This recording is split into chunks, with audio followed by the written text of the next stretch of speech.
दर्शको, आता पाहूयात एक महत्त्वाची बातमी।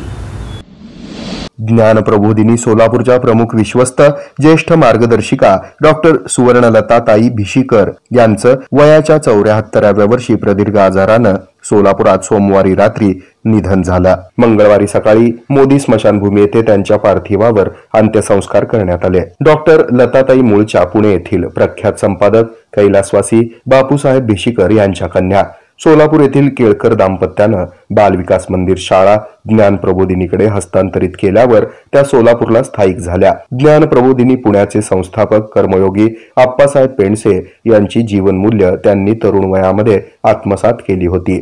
पुढे शिक्षण तज्ञ कैलासवासी वसी तथा अण्णासाहेब ताम्हणकर यांच्या नेतृत्वात त्यांनी ज्ञान प्रबोधिनीचं आजीवन कार्य करण्याचं व्रत निभावलं। सोलापूर आणि हराळी येथे भव्य वास्तूंची निर्मिती आणि उत्तम संस्कार संपन्न तरुण पिढी घडवण्यात त्यांचं अतुलनीय योगदान राहिलंय। शिस्तबद्ध गणेश विसर्जन मिरवणुकीची आदर्श प्रथा त्यांनी सोलापुरात यशस्वी करून दाखवली आहे। सोलापूरला आल्यावर त्यांनी प्रबोधिनीमध्ये सत्संग केंद्राची स्थापना केली होती।